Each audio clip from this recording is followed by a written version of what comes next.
Olá, nós vamos tratar hoje do adimplemento e extinção das obrigações, né? E adimplemento também é sinônimo de pagamento, né? Mas pagamento não no sentido de entrega de determinada quantia em dinheiro, mas de uma forma mais abrangente. E as obrigações, elas podem ser extintas de diversas formas, sendo o pagamento uma delas. Consignação em pagamento, subrrogação, dação em pagamento, novação, compensação, confusão, remissão e até a transação, né, servem como formas de extinção das obrigações. Agora, a forma geral de extinção é o que? O cumprimento voluntário da prestação que foi acordada entre as partes, certinho? E a primeira forma que a gente tem é o pagamento, né? E o pagamento é o adimplemento, é a solução, é o cumprimento da obrigação, que tem por efeito o que exatamente? A liberação do devedor. E o devedor a gente denomina de solvens, S-O-L-V-E-N-S,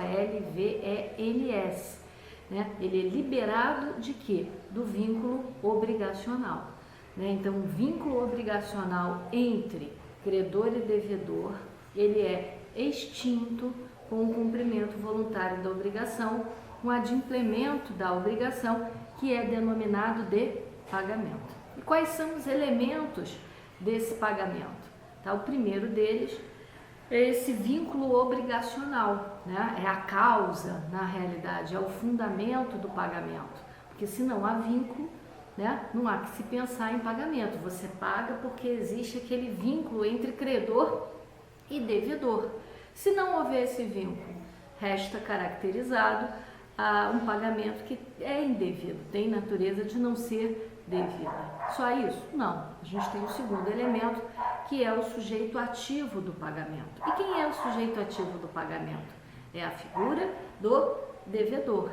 E o devedor é o sujeito passivo da obrigação, que deu origem àquele pagamento. O terceiro elemento é o sujeito passivo do pagamento, que é o credor, é denominado de accipiens, né? E ele é o sujeito passivo do pagamento, mas ele é o sujeito, né, ativo da obrigação, o sujeito ativo da relação obrigacional. E o que a gente deve discutir quando se fala do pagamento?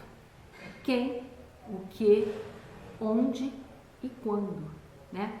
A quem se paga, quem paga, o que se paga, onde, o lugar que se paga e o tempo que se paga, o quando, né? E isso é importante, né? E aí a gente tem alguns elementos de natureza subjetiva, quem paga e quem recebe, né? Que é a figura do solvens e do accipiens, né? O devedor e o credor.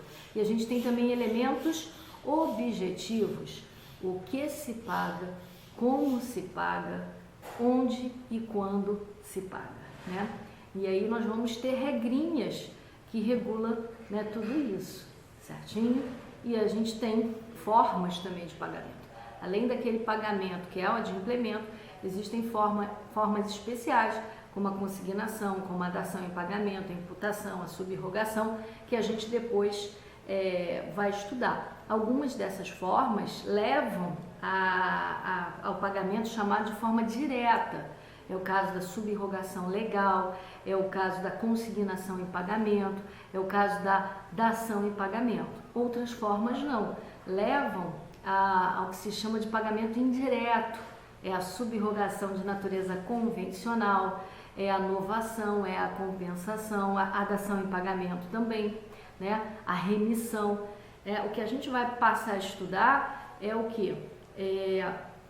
O pagamento agora, e depois a gente vai estudar essas outras formas, como a consignação em pagamento, a dação em pagamento, a novação, a subrrogação, com as suas regras específicas que o Código Civil traz, certinho? E qual é a natureza jurídica do pagamento? Sua natureza jurídica é um fato jurídico. Por quê? Porque é um acontecimento que produz efeito na órbita do direito, né? Ele tem que efeito? Resolver a relação obrigacional que com o pagamento ficará extinta, certinho? Vamos começar a falar sobre o primeiro elemento subjetivo do pagamento, que é quem deve pagar, que é a figura do devedor clássico, né? Mas que não é o único, né, que pode efetivar esse pagamento. A gente tem lá no 304 do Código Civil, né, esse detalhe. Então, quem deve pagar é o devedor ou o terceiro. O terceiro pode pagar, sim. E aí a gente tem dois tipos de terceiro. O terceiro que é interessado e o terceiro que não é interessado. Qual é a diferença de terceiro interessado para terceiro não interessado? O terceiro interessado tem interesse jurídico, né, na questão, né, que está sendo ali adimplida, ou que deva ser adimplida, mas ele não integra o vínculo obrigacional, né? Ele não integra a relação jurídica que a gente chama de base. É o caso, por exemplo, de um avalista, é o caso de um herdeiro, né? Eles vão se subrogar na qualidade de devedor e vão, o caso do fiador, o caso do sublocatário, e vão cumprir a obrigação. Nesse caso, o credor ele não pode recusar o pagamento desse terceiro, porque esse terceiro tem um interesse jurídico naquela relação. E o terceiro não interessado? Aí é diferente. É uma pessoa que não guarda nenhuma relação jurídica com a relação obrigacional, mas ele tem um elemento subjetivo, um interesse que faz com que ele queira pagar a dívida. É o pai, é a mãe, é um amigo íntimo, tem uma dívida de honra com o devedor, e aí esse sentimento de união familiar, social, é que vai, de amizade, né, de natureza afetiva, é que vai fazer com que ele cumpra essa obrigação em nome do terceiro. Esse terceiro, ele pode pagar a dívida em nome do devedor, e nesse caso, se ele fizer em nome do devedor, ele não tem direito a reembolso, pois é como se o próprio devedor estivesse fazendo o pagamento, e ele também pode fazer em seu próprio nome. Nesse caso, o terceiro terá o direito de reaver o valor que pagou do devedor. Agora, o que é importante? O devedor ele deve ser informado e não pode se opor ao pagamento, né? Ou melhor, não pode não, ele não se opor ao pagamento. Então, ele pode até não querer que o terceiro pague, né? Desde que esse terceiro ele não tenha efetivamente interesse jurídico, né?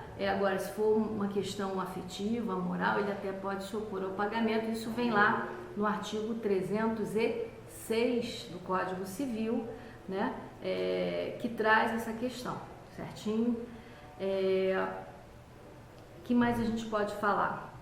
Acho que a gente pode olhar a questão do 306, né? Que traz essa possibilidade do devedor tomar ciência e se manifestar. Eu posso ter pagamento com transferência de domínio, que é o que trata o 307, né? Aí você tem em que situação? Eu estou transferindo um bem que não é meu, né? Eu posso transferir, né, a chamada venda não domini, né? Em regra não, você só vai poder transferir aquilo que te pertença, ou você pode transferir coisa de outrem se tiver recebido poderes para isso. Agora, se você paga com coisa que não é sua, o que acontece? O pagamento é ineficaz, né? Ele não é eficaz, não é questão de validade ou invalidade, ele é ineficaz, né? Ele vai, na realidade, não resolver a questão que deveria ser resolvida, certinho?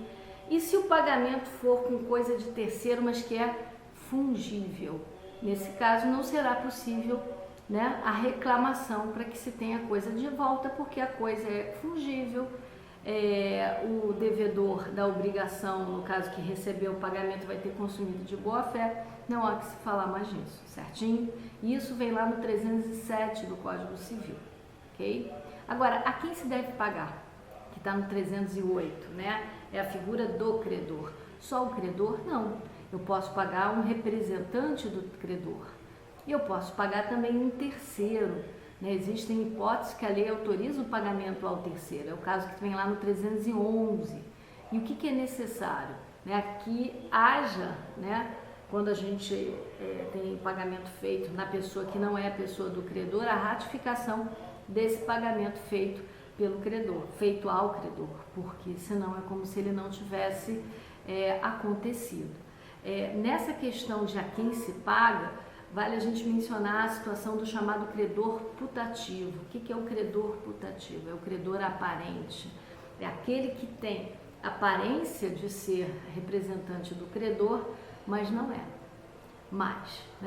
Exemplo, vamos pensar.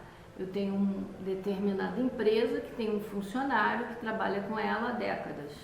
Essa pessoa sempre recebia os pagamentos dos devedores. Só que um belo dia, essa pessoa é mandada embora. E o que faz? Muito chateado, se dirige aos devedores, sem falar, sem mencionar que foi demitido, e recebe pagamentos. O devedor pagou, por quê? Porque aquele sujeito tinha a aparência de credor, sempre fez o pagamento a ele. Por que agora seria diferente? Então, esse sujeito é o quê? Credor putativo. Ele tem aparência de boa fé e é justificável o devedor ter pago a ele. Não foi um erro inexcusável, não foi uma pessoa que se apresentou dizendo que era representante do credor que ele nunca viu. É alguém que ele sempre tratou ali. Então, nesses casos, caberia ao credor notificar aos seus devedores que aquele sujeito não o representava mais. E como ele não fez, a obrigação está cumprida, adimplida, o devedor vai ficar liberado. Eu separei até uma decisão do STJ, que eu acho bem interessante, que trata disso, e que vale aqui a pena a gente ler. A gente tem lá o recurso especial 1.044.673, julgado pelo STJ.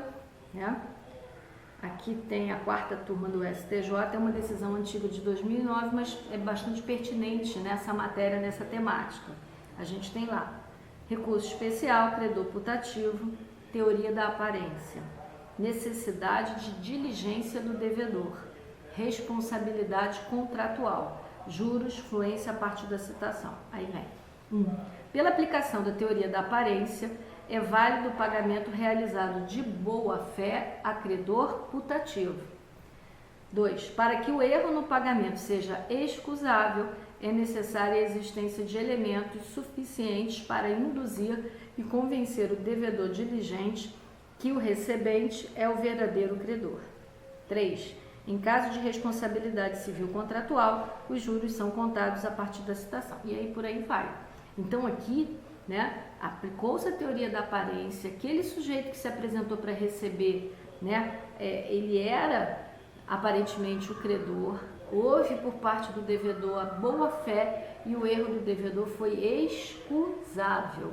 Então o pagamento é tido como válido. Essa é a ideia, certinho? E se o pagamento for feito incapaz, como é que fica? Aí você tem que olhar que tipo de incapacidade é, se ela vai invalidar ou não o pagamento. Por quê? Qual é a regra? Quem paga mal, paga 2 vezes. Isso vem anunciado lá, de certa forma, de forma implícita, no 310 do Código Civil. Então, teoricamente, se você pagou mal, você vai ter que pagar de novo, sabendo que aquela pessoa a quem você pagou tinha algum tipo de incapacidade. E outra situação também, e se você paga o credor do credor, pode? Em regra não. Você não pode voluntariamente. João é amigo de Maria, que é amigo de José. João deve a Maria, que deve a José. José vai lá e paga João. Não pode. Isso tem que ser mediante ou acordo dos 3 ou ordem judicial. Eu posso ter o credor do credor recebendo uma ordem judicial, penhorando aquele crédito e determinando que ele pague diretamente a determinado sujeito ou a conta do juízo. Nesse caso, se deve fazer. Mas se o credor receber uma ordem judicial de penhora de crédito e não a cumprir, caberá a ele, credor, do credor, no caso, o credor, fazer o pagamento que o juiz determinou e ele não fez. Então, recebendo a ordem deve ser o quê? Cumprida. Ok? Então, com relação à figura do credor e do devedor, aquele que paga, a quem se paga da relação obrigacional vinculada a de implemento, é o que cabia falar. Aí a gente vai passar agora para os elementos objetivos. O que se paga, como se paga, quando se paga, né? Onde se paga. A gente tem uma regra muito importante no artigo 313 do Código Civil, que é o princípio do exato adimplemento, que estabelece o quê? Que o credor ele não é obrigado a receber coisa diversa ou prestação diversa, mesmo que ela seja mais valiosa. Então você deve pagar, cumprir a sua obrigação na medida em que foi o quê? Devidamente acordado. Essa é a ideia. A gente tem assim uma exceção no Código de Processo Civil, que fala de processo de execução, o artigo 916, que diz que o devedor, né, ele pode depositar judicialmente 30% do valor devido e dividir o restante em 6 parcelas, acrescidos de juro, correção, custos e honorários, todos os encargos do processo. Então, a lei, nesse caso, excepcionalmente autoriza que o pagamento seja parcelado e estendido, mas é só isso. De outra forma, cabe ao devedor, que é o solvens, cumprir com aquilo que foi devidamente acordado e nada mais disso, certinho? Um outro princípio que a gente tem é o princípio do nominalismo, que vem no 315, e aí você olha ali, você deve X reais, o que deve ser pago é X reais. A ideia é essa, a liberação do devedor se dá com a entrega da quantia mencionada no título, né? Agora, se eu tenho juros, se eu tenho correção monetária, você vai atualizar de acordo com o que foi devidamente acordado pelas partes e estabelecido na legislação vigente. A gente tem uma lei que trata da correção monetária. A gente tem a questão dos juros, que nós ainda vamos estudar nesse semestre, prevista no Código Civil, a exemplo do artigo 406. Mas a ideia é, se a obrigação envolve determinado valor, a liberação é nominal, é por aquele valor com os seus devidos acréscimos, não um outro valor diferente daquele que está ali, a menos que as partes assim façam um acordo nesse sentido, que também é possível, ok? E como é que eu provo o pagamento?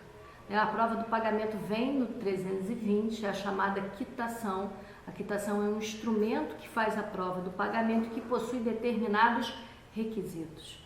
Tem que dizer ali qual é o valor, que tipo de dívida, quem é o devedor, quem é o credor, quando isso foi feito, e tem que ter a assinatura do credor ou do seu representante. Essa é a ideia, né? Essa é a ideia. Ela pode ser por instrumento particular ou por instrumento público, não tem problema, né? Mas a quitação é um documento que faz a prova da satisfação daquela obrigação, tá? Agora, vamos imaginar que a obrigação tenha sido contraída através de um título e esse título tenha sido extraviado, perdido.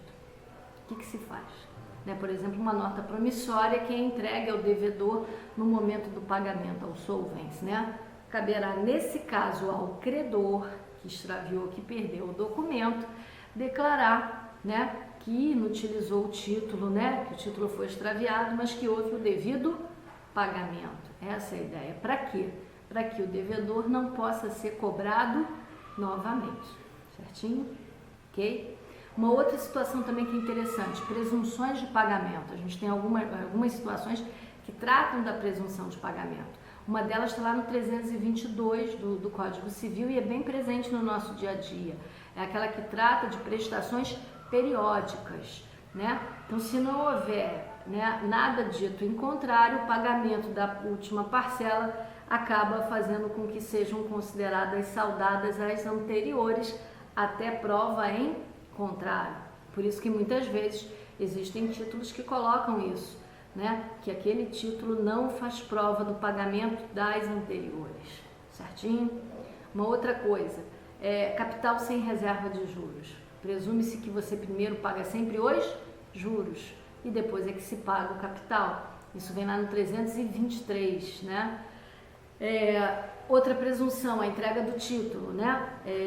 Se o título está na mão, né, do devedor, você parte do pressuposto, pressupõe que ele esteja pago, porque senão não estaria com ele. Então você vai ter que fazer prova do contrário sobre isso, ok? E as despesas para o pagamento? Se houverem despesas para a efetivação do pagamento ou da quitação, né? Elas, em regra, correm por a conta do devedor. Vamos imaginar que esse pagamento se dê por escritura pública, um instrumento público. O custo disso, a regra é que corre pelo devedor. Agora, as partes podem estabelecer em contrário? Podem, não tem problema nenhum, ok? E pagamento em medida, quilo ou metro, né? Como é que fica? Se nenhuma das partes reclamar, presume-se que a medida estava correta. Silêncio significa aceitação, né? E essa é a regra, ok? Aí a gente vai falar agora do lugar do pagamento, que vem lá no 327 do Código Civil. A gente tem uma regra geral, né, que é a regra do domicílio do devedor, caso o título não faça referência a nenhuma outra, porque o título pode estabelecer outro lugar de pagamento, né? E essa é a regra geral. Agora, eu posso ter regras especiais? Posso. Por exemplo, 2 ou mais lugares, né? O credor que vai escolher aonde é que vai se dar o pagamento. E se for imóvel, o local do imóvel, o local de situação do imóvel será o lugar do pagamento. E se houver alguma coisa que aconteça gravemente que justifique a mudança, né? Isso também vai, no momento presente, você estabelece a mudança em determinada localidade que é impossível de ser acessada, ou por conta das chuvas muito fortes que alagaram, por conta, por exemplo, agora do coronavírus que nos limita a circulação. Nesse caso, você tem um motivo que justifica a mudança desse local do pagamento, certinho? Bom, renúncia do credor, né? O credor pode renunciar ao local? Né? Pode. Agora, vamos imaginar que a cada pagamento ele vá aceitando um local diferente sem falar nada, de forma tácita. Tá? Isso pode significar uma renúncia tácita, né, do local por conta do credor. Também é possível, ok? E para a gente fechar essa parte de adimplemento de pagamento, falta a gente falar do tempo, né? Quando, né, vai se pagar. A gente tem uma regra geral no 331, que é o dia de vencimento da dívida, né? E se não houver dia de vencimento, né, qual é a data que se considera, né? Aí você vai precisar que a parte seja notificada para que você tenha o dia marcado, ou se o evento estiver relacionado a um evento futuro, uma condição, que aquilo dali aconteça. Agora, esse dia de vencimento, a gente imagina que seja o quê? Um dia útil, né? E o horário é horário convencional, comercial. Você não vai chegar no último minuto do dia do pagamento na porta do credor para fazer o pagamento. Isso não é razoável, né? Então você vai fazer dentro de um horário, né, um horário de expediente normal, sem grande problema. Essa é a ideia, certinho? Eu posso cobrar antecipadamente? Né? Em regra, não. Agora, excepcionalmente, o 333 do Código Civil traz algumas situações que permite a cobrança antecipada. É o caso de uma situação do devedor economicamente frágil, né? Ele está entrando em falência, insolvência, tem concurso de credores, tem bens hipotecados, então a saúde financeira dele está comprometida e aí, em razão disso, o que se tem? Né? Se tem a possibilidade desse vencimento antecipado, certinho? Então, com relação a adimplemento, né, e extinção das obrigações, né, a parte pagamento é o que nos cabia falar, tá? A gente vai continuar com a consignação em pagamento na próxima aula, tá? Tenham todos um ótimo estudo.